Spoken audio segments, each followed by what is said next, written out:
নমস্কাৰ বন্ধু বান্ধৱীসকল, মই আজি আপোনালোকলৈ লৈ আহিছোঁ এটি নতুন ৰেচিপি। আজিৰ ৰেচিপিটো হ'ল কল পচলা আৰু ইয়াৰ আচাৰ বনাম। আপোনালোকে হয়তো বহুতেই খাইছে বা কিছুমানে নাজানিবও পাৰে। বলচোন দেখুৱাওঁগৈ কেনেকৈ বনাওঁ। এতিয়া মই এনেকৈ মাজৰ অংশটো লৈছোঁ আৰু এতিয়া মই পাতল পাতলকৈ কাটি ল'ম। আপোনালোকে দেখিছে মই কিমান পাতলকৈ কাটিছোঁ। আপোনালোকে ৰুকনিটো ৰুকি ল'ব পাৰে, কিন্তু কাটিলে ভাল হয়।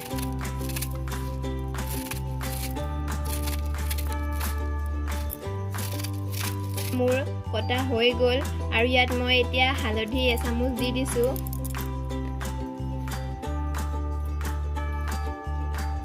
আৰু এয়া নিমখ আধা চামুচ দিছোঁ। ইয়াত ধুনীয়াকৈ সানি ল'ব লাগিব।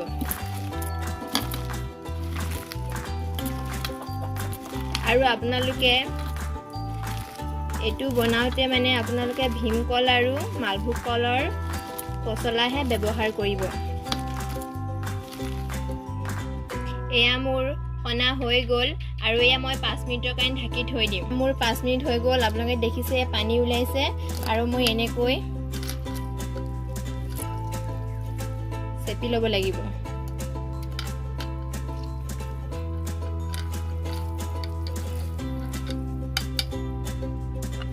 এয়া আমাক আচাৰ বনাবলৈ লাগিব হালধি পাউডাৰ লৈছোঁ, ৰেড চিলি পাউডাৰ, বগা জিৰা 2 চামুচ, বগা সৰিয়হ 2 চামুচ, আপোনালোকে ৰঙা সৰিয়হ ল'ব পাৰে, ধনিয়া পাউডাৰ 1 চামুচ, নিমখ আৰু এয়া ধনিয়া আৰু জিৰা পাউডাৰ কৰি লৈছোঁ 2 চামুচ।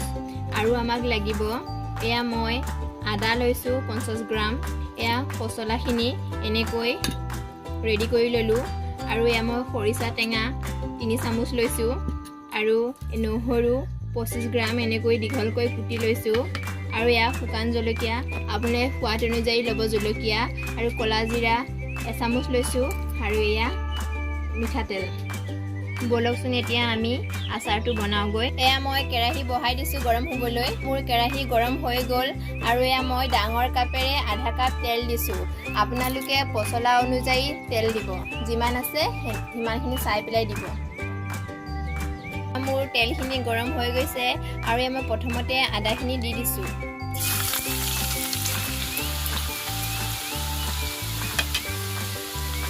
আৰু এয়া নহৰুখিনি দিছোঁ।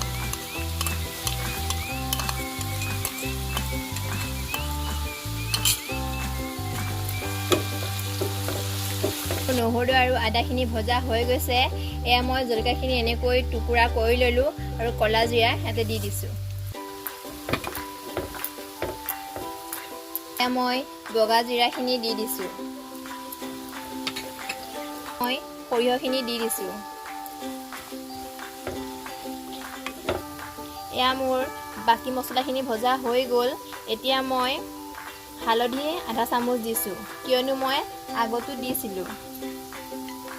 ৰেড চিলি পাউডাৰ 1 চামুচ দিছোঁ আৰু এয়া ধনিয়া পাউডাৰ 1 চামুচ দিছোঁ। আৰু এয়া মই গুড়ি কৰি থোৱা মছলাখিনিও ইয়াতে দি দিছোঁ।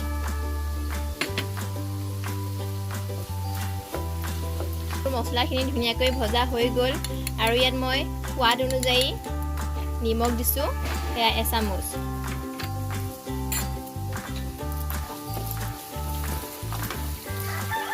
আৰু মই এতিয়া এই পচলাখিনি ইয়াত দি দিছোঁ।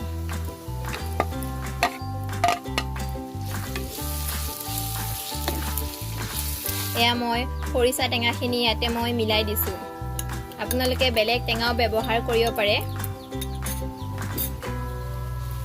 গোটেইখিনি মোৰ দিয়া হৈ গ'ল আৰু ধুনীয়াকৈ মিডিয়াম ফ্লেমত 5 মিনিট লৰাই থাকিব লাগিব, তলত লাগি যাব দিব নালাগে। এয়া মোৰ আচাৰ ৰেডি হৈ গ'ল। এয়া ইনষ্টেণ্ট হয়, আপোনালোকে লগে লগে ভাতৰ লগত খাব পাৰে আৰু আপোনালোকে বহু দিনলৈ থ'ব পাৰে, এয়া বেয়া হৈ নাযায়। মই এতিয়া বেলেগ এটা বাচনত ঠাণ্ডা হ'বলৈ উলিয়াই থৈ দিম। এয়া মোৰ আচাৰ ৰেডি হৈ গ'ল, খাই বৰ ভাল লাগে। আপোনালোকেও ট্ৰাই কৰি চাব।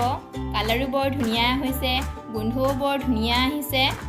এতিয়া ঠাণ্ডা হৈ গ'ল আৰু এনেকৈ চিচাৰ বৈয়ামত মই ধুনীয়াকৈ ৰ'দত শুকুৱাই লৈছোঁ আৰু ইয়াত সুমুৱাই পেলাই থৈ দিম। যদি মোৰ ভিডিঅ'টো চাই ভাল লাগিলে লাইক শ্বেয়াৰ কমেণ্ট কৰিব আৰু মোৰ চেনেলটি ছাবস্ক্ৰাইব কৰিব। ওচৰত থকা বেল আইকনটো ক্লিক কৰিব মোৰ নতুন অহা ভিডিঅ'বিলাক প্ৰথমতে পাবলৈ। ধন্যবাদ।